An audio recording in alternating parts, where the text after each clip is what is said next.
remarks then.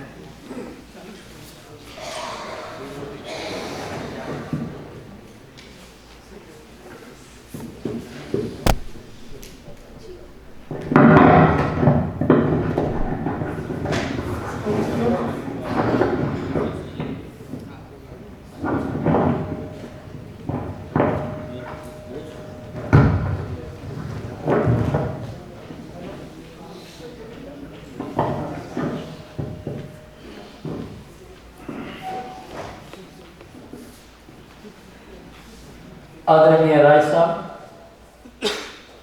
मंच पे बैठे हुए विद्वान लोग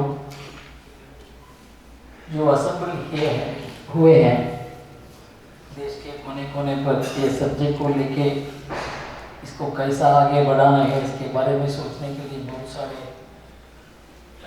यूथ लोग भी आए हैं। सो हमारा हिंदी इधर खत्म होगा, मैं अंग्रेजी में बात करूँगा, अंग्रेजी में ही बोलूँगा because I am from Tamil Nadu. But me to talk English. See, I will share my random thoughts on history. See, we are, as Swami Vivekananda said, we existed long before history could peep into. The most important thing. History had a very limited beginning. But the human civilization began long ago. Whether it is the Indus civilization or Babylonian or Egyptian, all these civilizations began long ago. It is only the Greco-Roman civilization which began with the records. A very recent civilization. So when we study human civilization history, which is what you are doing, you have to have a helicopter view. You cannot limit yourself to only chronology. Chronology is a very important part of history, but it comes out of a multidisciplinary, multi-domain and in a way multi-silo configuration. So unless you break the silos, it will not be possible for us to get at the truth. You know, I was very closely associated with a great epigraphist and a linguist and a historian, IHARA. I have not come across an intellectually more perfect and a person who only looked at the truth. He had no ideology. He was not an ideological epigraphist, ideological linguist, ideological historian. He looked at the fact as it is. And how he began his work in 1970s. And he is recognized as one of the greatest epigraphists in the world. And he is probably an authority on Indus Valley. I was working with him from 1977-78. He began with the theory, because it is important for us to know how history proceeds. He began with the theory that Aryan and Dravidian are perhaps through different races. This is how he began.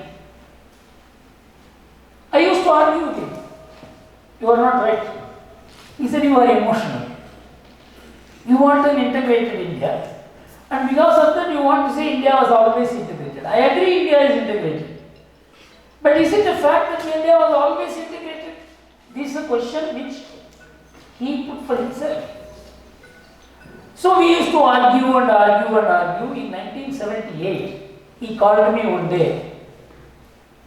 He said, I have a stunning revelation before me. What is that revelation? The Indus Valley, which is supposed to be pre-Vedic. That is the general opinion of most people. It is pre-Vedic. So when he was approaching it from that perspective, and he called me and told me that I compared an Indus Valley scene with the Somapana Yajna verse in the Rig Veda and found both match completely. It is a bullock with a long eye, with a big, and looking at like this, there is a stump, there is a vessel, and Somapana or some liquid is pouring, it is spilling out. This is what Somapana Yajna verse in Rig Veda says. Exactly the same thing. It is not one seal or two seal. Hundreds of such seals have been found in Indus Valley. He told me that how could a pre-Vedic civilization with these seals could exist with a Vedic verse. This is how his inquiry started. And in 1983, he published this paper in a conference in Japan, Tokyo. From then onwards, we began working together. And from Dravidian versus Aryan, he came to the view that Indus Valley reflects the word Bharat. Bharat is found in the seals of the Indus Valley. That is his finding. This book he came out with, his final book it was, of course he kept on writing afterward. This book was published by the Harvard University, in which he says the word Bharat is reflected in the scenes of Indus Valley. A man who began with Aryan Dravidian divide, he finally came to the conclusion that where the divide was seen to be, Indus Valley, is where the idea of integration of Bharat itself was there. It is reflected in the scenes. From racial, of course he said there is a linguistic difference between Tamil and Sanskrit, which is undeniable. But the linguistic difference, linguistic parallel can exist because so many languages have developed in India. And linguistic parallels do not mean civilizational parallels. The same civilization gets reflected in different languages. And I will come to, of course, Raja will be telling more about how the earliest Indian Tamil literature contains the same substance of thought as Vedas or Upanishads or Ramayana, Mahabharata or Manusmriti. The earliest Tamil literature also contains the same thoughts, which I will go into a little later. So, from racial differences, Mahadevan came to linguistic differences.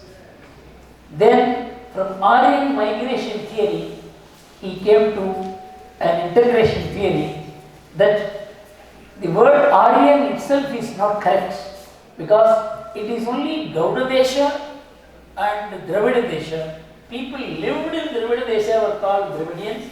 Those who lived above the Vindhyas were called Gaudadesha. This difference was never Aryan or Dravidian. Only in 1847 the word Aryan was first introduced into the dictionary, which has prevailed, which is very wrong. Anyhow, what I am trying to say is, in 1983, Mahadevan, who began the theory of Aryan-Dravidian divide, that Indus Valley represents an integration. There is an integration of the Vedic civilization and Indus Valley civilization.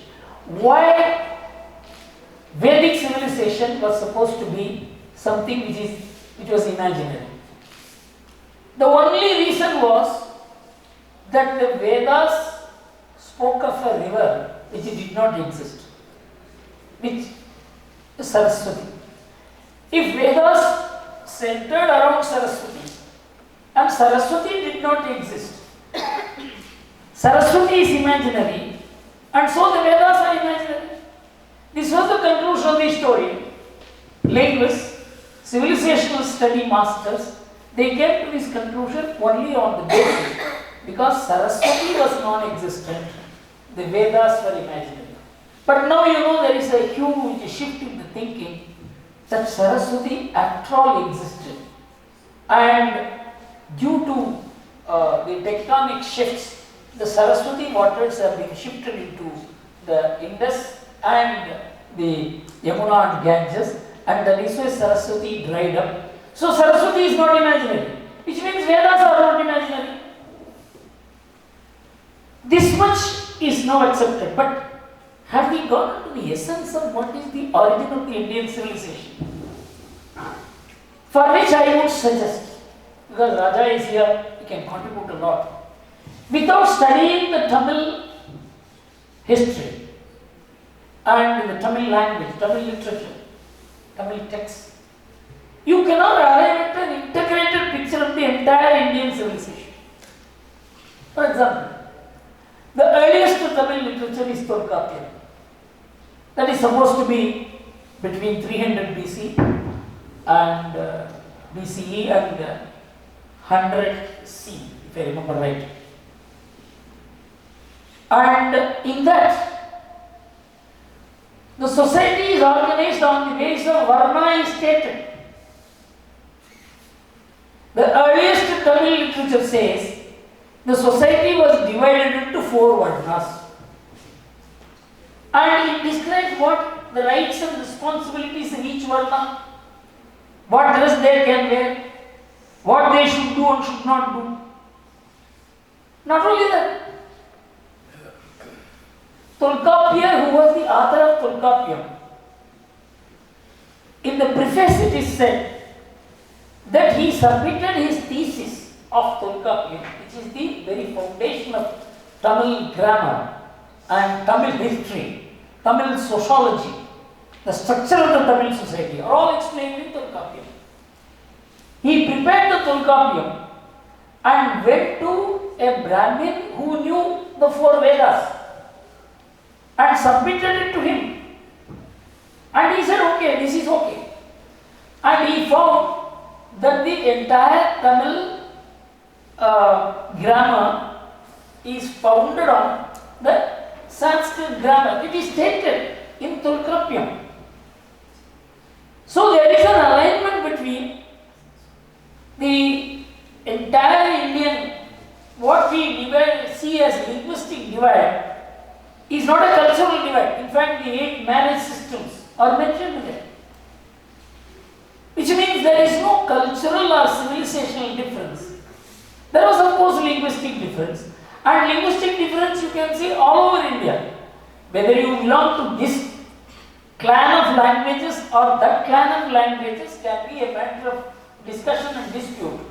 But there is no dispute about the fact our thoughts were one and the same. That Tamils also practiced Varna Dharma. They also practiced these 8 kinds of marriages. And there also the 4, the Veda, the expert on 4 Vedas had to approve this, and then it was submitted in the Sabha of the Pandya king. Please accept it. This is Tolkappiyam, the earliest Tamil literature. Now you come later, there are 3-4 important Sangam Tamil literature dated between 1st century BCE to 3rd century CE. Yeah, I don't want to go into the names. One of the most important things is called Purananuru, which gives the history of the kings, the rule, the wars, in which it is stated a Pandya king sent food for these 105 people who were fighting in Kurukshetra. He sent food that is recorded in a Tamil literature dated before BC, which means Mahabharata war. Whether Mahabharata war happened or not is a different thing altogether according to me. But Mahabharata was there, Mahabharata literature was there. That was a shared literature between Tamil and Sanskrit. That is far more important for me than whether Mahabharata war took place or not. That is a matter of chronology. That is a matter of going back into the Indian. What we have to tackle now is strategically to counteract the kind of wrong history that has been written. That we were never one nation, we were never one people, we had no one common history, we had no common civilization. If you attack that, then many things will fall in place. So the most important thing for this group, particularly Raja, is to focus on integrating the Tamil literature, Tamil civilization, Tamil epigraphy and archaeological findings which are going on, which is relating the Indus Valley and the Tamil excavations. This has to be very, very accurately pursued. Politics has always dominated history. I will give you 3-4 examples which are very patent. You need not have to go deeper into it. You must all have heard about India and Greece, a book written by Edward Pocock. Edward Pocock is supposed to have written this book much before. There is some varying assumptions about when he wrote that book, but that book was published in 1854 in print form, which is available today. This book was completely suppressed by the British. It was not even allowed to be circulated in India. You know why? At that time, Greece, Greco-Roman civilization was supposed to be the only source of world civilization. If a Greek wrote that for the Greco-Roman civilization, the mother civilization was India, how could you conquer that India intellectually? So they had to suppress that book completely. That is the first important. See, we have also to know how the entire history was distorted. We need not have that one word. We have to do it from the evidence that is available, undeniable evidence. Next, Monier Williams published, of course, he studied for 10-12 years and came out with Sanskrit dictionary. You know, this is beautifully described by Thomas McKinley in his book in 2001, The Shape of Ancient Thought, a book all of you must read. It is one of the profoundest books. It was written after 30 years of research. And the bibliological references itself is over 300 pages. This is also by a Greek author. The Shape of Ancient Thought, this book is available. Motilal Banarsidass has published it. In that book he says, wherever the colonialists went and conquered, they found the language inferior, there was no literature, it was only dialect, there was no grammar. But when they came to India, they found the language of the slave was the language of the master, their own language. So they had to explain how the slave got the language. They said, no, you got it from us. That is how the Indo-Aryan school of language was developed. Then they said the Aryans came and civilized the Dravidians here. The dark Dravidians were civilized by cultured Aryans. This was the theory that was developed. It's all on record. You need not have to search for it. Then, in 1920s, when Indus Valley excavations came, there was no trace of Vedas. There was no trace of the horse. Horse was supposed to be the most important embodiment of the Vedic civilization. Ashwamedha and things like that. There was no horse. So, this is pre-Vedic. So the Dravidians had a very fine developed civilization, and the pastoral Aryans came and destroyed it. Whether it was an invasion or an immigration, that is being disputed, argued out. But the whole theory that the cultured Aryans came and civilized the Dravidians changed into pastoral Aryans coming and destroying and developed civilization, and they found that on one skull in the Indus Valley, there was a break, the skull had broken. They said this is the Aryans came and broke the heads of the Dravidians. This one single skull break was turned into an evidence of invasion, Aryan invasion. We must trace out how the history is distorted by them in their own words. You need not have to do anything. Now, there are three stages. I said Pocock's book, Monier Williams, Indus Valley, and then finally Thomas Machiavelli. Machiavelli said this is very important for us to know. Machiavelli said the idea that Plato or Socrates developed, or any scientist in Greece, the laboratory for that did not, word he uses is, the laboratory for that did not exist in Greece, it existed only in India.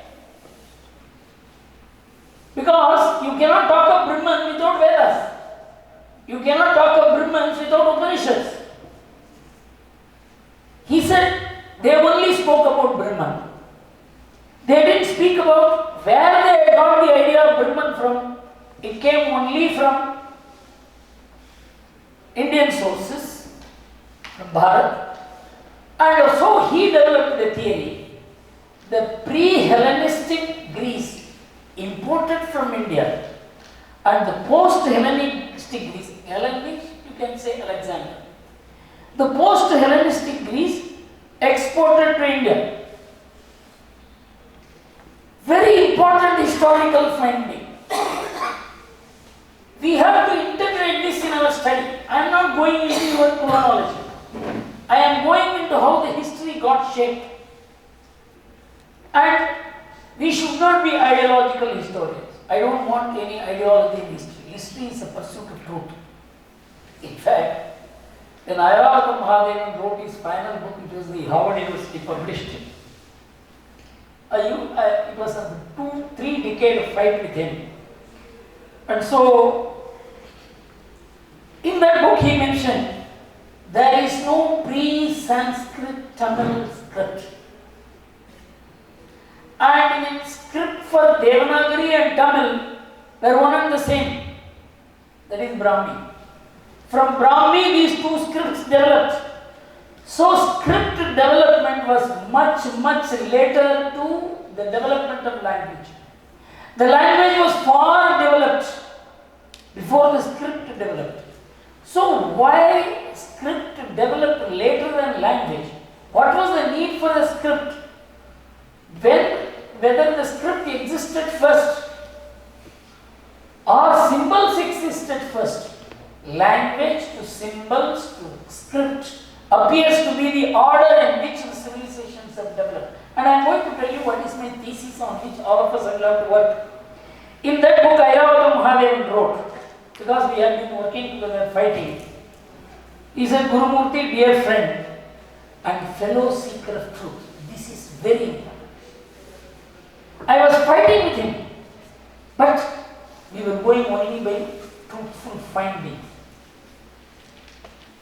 The most important thing is the man who was completely against our thinking. I was working with him to learn. There is no way you can learn unless you work with a person who seems to be against you, but who is wedded to facts. That is the character of Mahadevan. And when he released this book, he had the greatest Tamil scholars to release it. Many of them were embarrassed by the finding that there was no pre-Sanskrit Tamil script at all. That book was released in the year 2003, and I can tell you the kind of, I have got all his manuscripts. He has further gone and said, as I said, the word, the symbol, what we call as the name Bharat, is there as Purayad is the word he expresses in Tamil, and the same word, the bearer, he expresses, the Indus Valley seals express.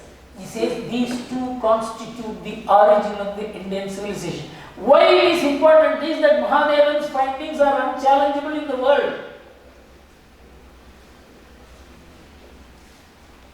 Next, we come to our history is oral. In fact, many people have not gone deep into Vedas.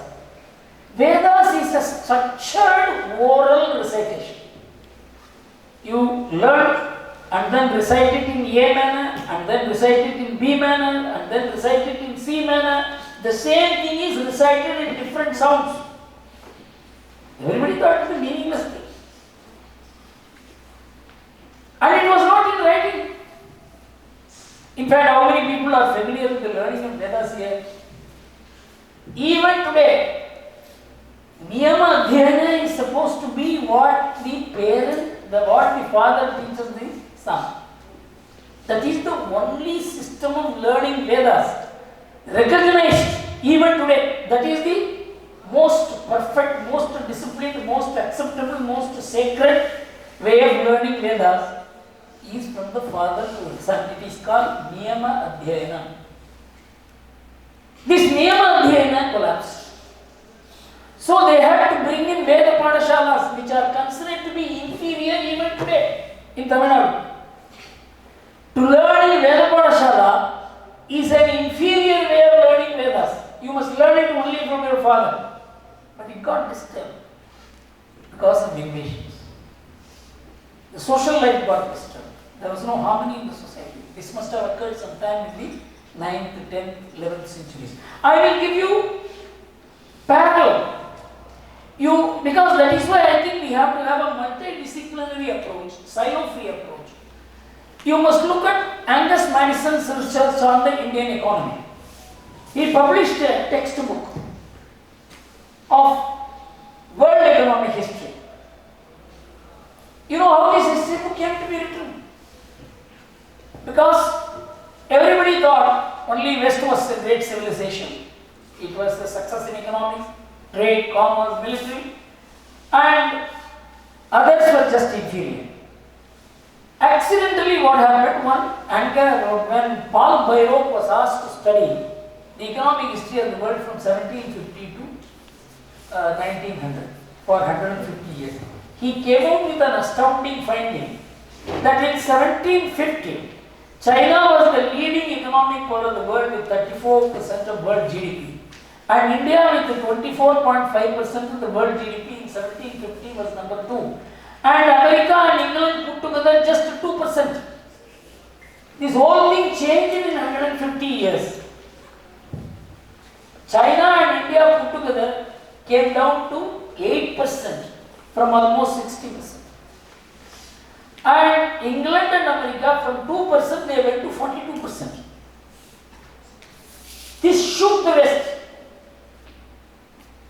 And then French historians began writing. All this you can note. French historians, if I remember right, the name was Fernand Braudel. He said, let us accept that we had much inferior standard of living as compared to Chinese and Indians in 16th, 17th, 18th centuries. We began to have higher standard of living only in the last 150 years, let us accept it. The West could not take it. So the OECD countries constituted a study to study 2000 years of economic history under Angus Madison. And Angus Madison came out with these findings in the year 2001, World Economic History, and in Federal Institute of Development Studies. And there he said from the 1st century AD to 10th century, India was the leading economic power of the world.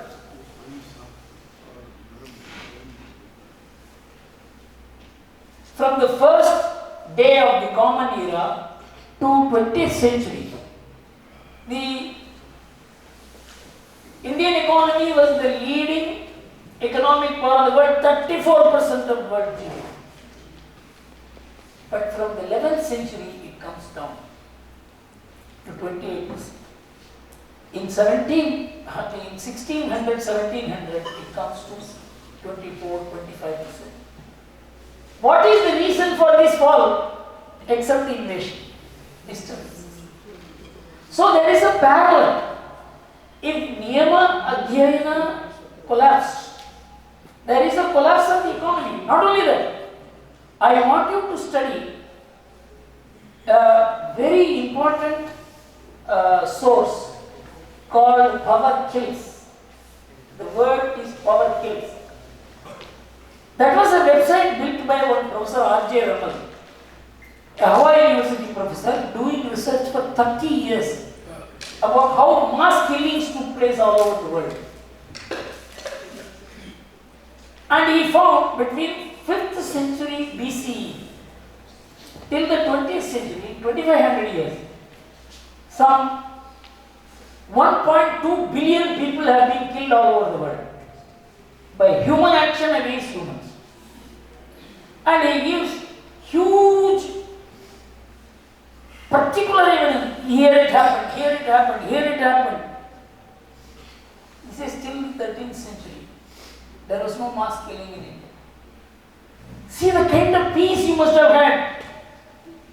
You must integrate all this and say, why Niyama Dhyayana, which was the basis of our entire civilization, keeping the Vedic traditions going. You see, Vedic traditions are not mere recitals. What I am going to tell you will shock you. Vedas are not merely producing sounds. But we were doing it for thousands of years. Repeating the same sound again and again and again. But that got disturbed. We had to establish Veda Pathshalas. Many of us may not know. Vedas were not reduced into script till the Vijayanagara Empire period. Even today, I am responsible for a Veda Pathshala. If a student opens the book and reads the Vedas in script, he is considered inferior. You are not supposed to look at the book. Book is there. First you must study only from your father. That is the best way. Okay, Veda Pathshalas have become inevitable. But you should not read the script. So script came thousands of years later than the Vedas. So the Vedas were probably the only literature with phonetic sound which was heard thousands of years ago to be heard even now. The same sound you can hear now. But is it just a sound? They contain scientific truth. I am going to tell you what Nobel laureates have said about Vedas.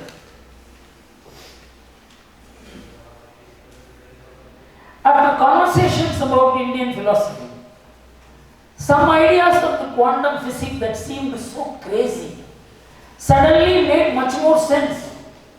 Werner Heisenberg, one of the greatest physicians and founder of quantum physics. Next, some blood transfusion from the east to the west is a must to save the Western science from spiritual anemia. Vedanta teaches that consciousness is singular. All happenings are played out in one universal consciousness, and there is no multiplicity of selves.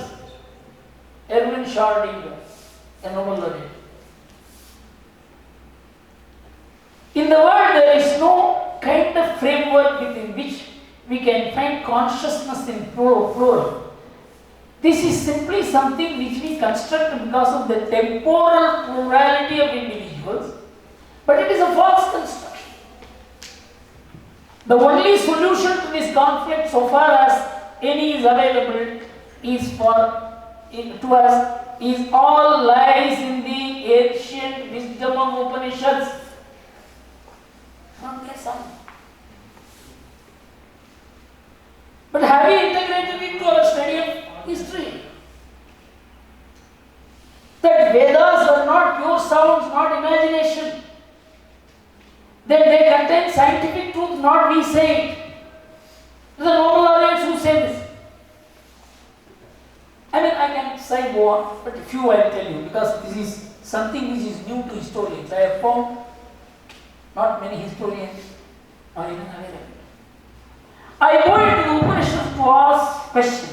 Niels Bohr, a Danish nuclear physicist who developed the Bohr nuclear model of the atom, Nobel Prize winner for physics in 1922 for theory of atomic structure. The Vedanta and Sankhya hold the keys to the law of mind and the thought process, which are correlated to the quantum field, that is the operation and distribution of particles at an atomic and molecular levels. Brian David Josephson, the youngest Nobel laureate.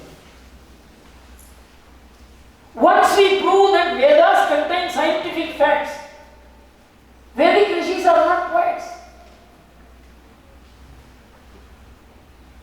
They had scientific knowledge. They put it in very mystic words, in mystic sounds. Do we integrate it into our historical study?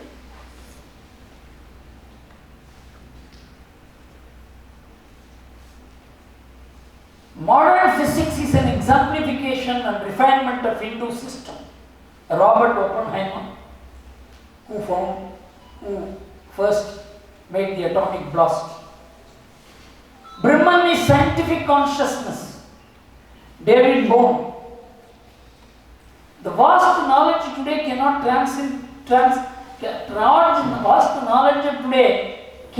transcend the Indian rishis. It has to be integrated into the study of our civilization history, so that none of these modern people, the seculars, the liberals, will be able to question. Otherwise, they question the Vedas. So once you prove Vedas as science and prove that Vedas existed because Saraswati exists, and Vedas cannot be imaginary because it contains scientific facts.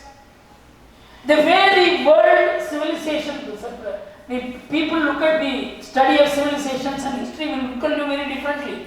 But I have not come across this in any history book, because you don't integrate science into historic studies. Once this has to be integrated.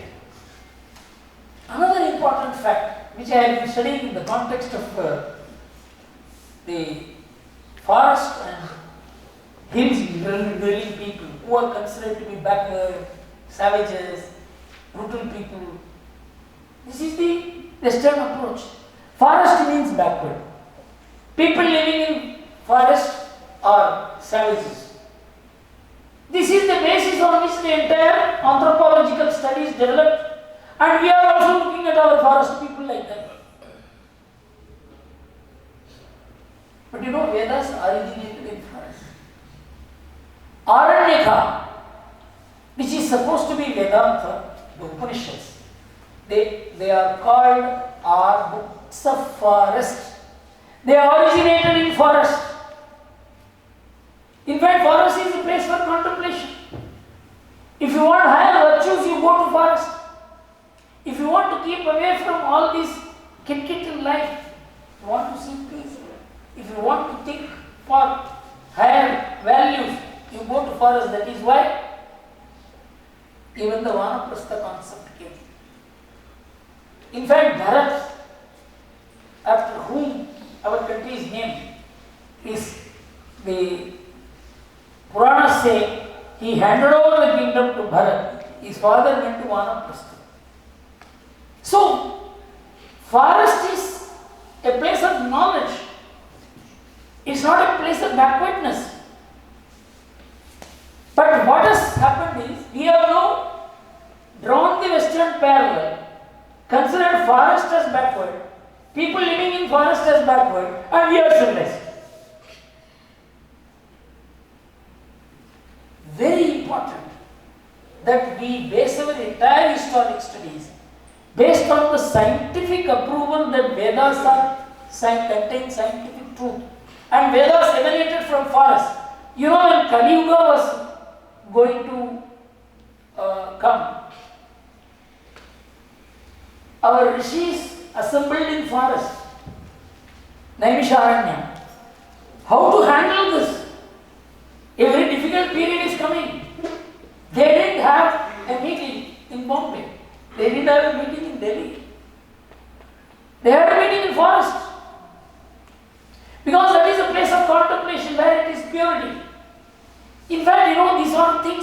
you must make the entire society an open air society, otherwise you will not be able to understand the Indian society, whether it is my economic studies, whether it is my political studies, whether it is my civilization studies.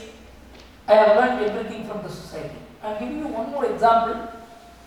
I went to Arunachal Pradesh in the year 2001-2002 and I observed the people and studied them. And I found they had a much better understanding of civilization, much better way of integrating them. For example, in an Arunachal village, in those days, I don't know whether it is there or not today, if there is a 30 or 40 houses in a village, and they have to sow for agriculture. Everybody will go and sow in the first person's land, second person's land, third person's land. There is no labor. Everybody is labor. And for harvest also they do the same thing. And if unmarried youths are not allowed to come into the village, they will have to be outside. So they will be given food by their respective families. Marriage is a qualification to enter the village. Only if you have responsibility, you will be allowed to enter the village. And the entire village will come together to build a house for the new couple. Tell me, in what way they are not civilized and we are? But we classified them. Because our own people said, we have Dharma Shastras, we have this, we have that, and we have rules of life. They don't have any. This question was put to me by Dr. Bhagavati, who was the Vice Chancellor of who was former Vice Chancellor of Guwahati University. He was a great anthropologist. After my lecture was over, he asked me, Mr. Gurumurthy, speak all this. But how is it that in forest there is no rules of life? And we have elaborate rules of life in the plains. I said in forest you don't require any rules of life because nature dictates how do you live. Only when human beings deal with human beings you need rules of life. He said this fundamental thing he did not think of. In our anthropological study. So we must understand that we have to break the silos. Look at the study of history from different perspectives. And then understand how knowledge developed. Knowledge developed first, script developed later.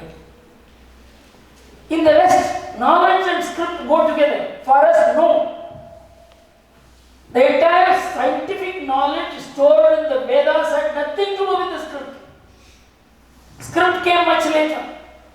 Brahmi script came only in the 3rd century BCE. Vedas and many Puranas much earlier. What is the need for the development of script? Script was needed when large people began living together. That is the industrialized civilization.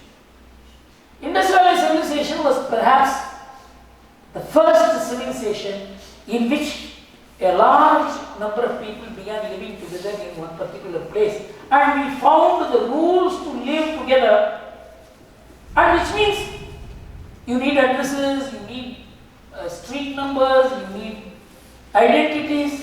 That is how the seals develop. We don't know what the seals mean today. We don't know the conditions under which the people are living. But many people are interpreting the seals as script. It's not correct.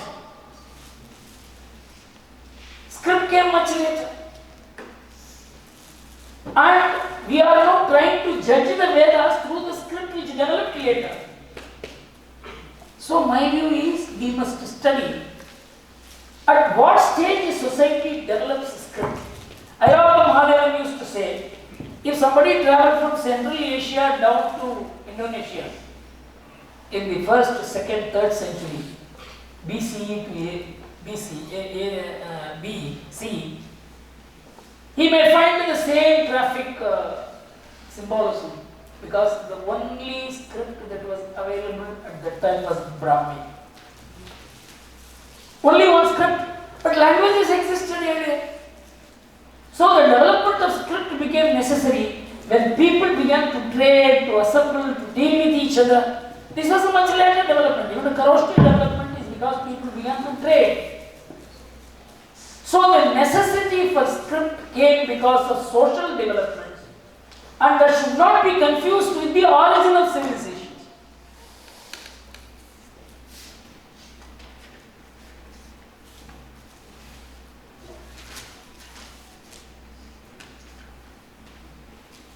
Now you match this with Mahadevas.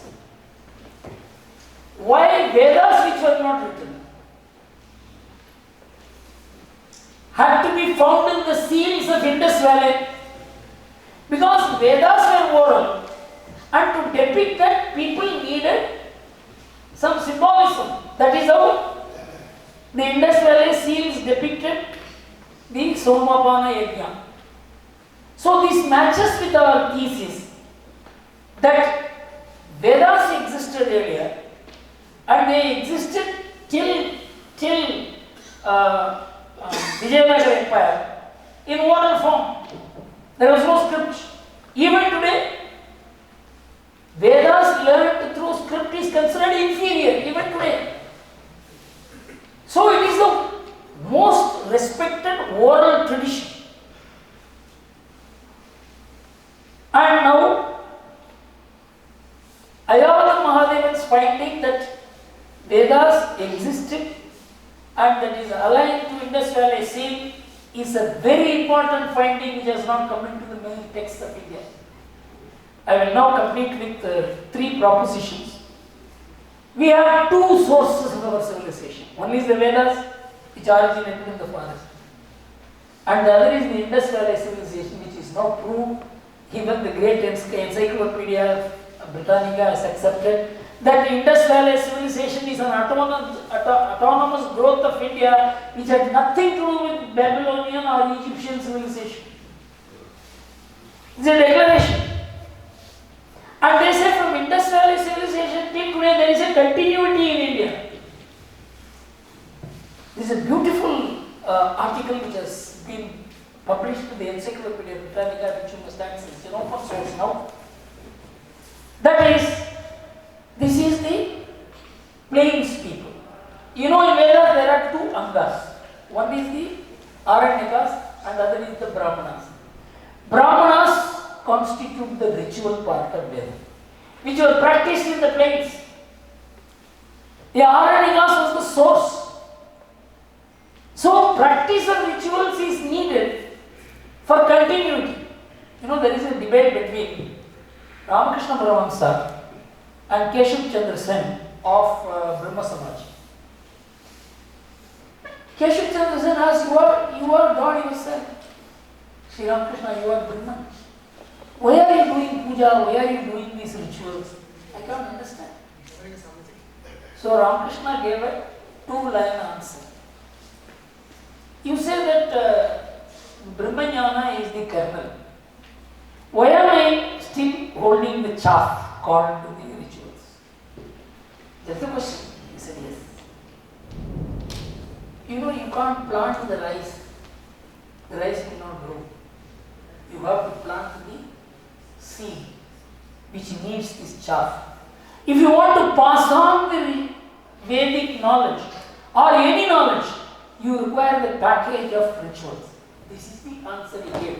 So the Brahmanas are rituals which contained the jnana that is evident. That was the basis of Aranyakas. This is how the forest and plains relationship was arranged in India.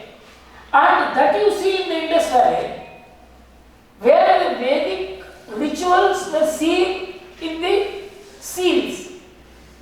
But Vedas itself was not there.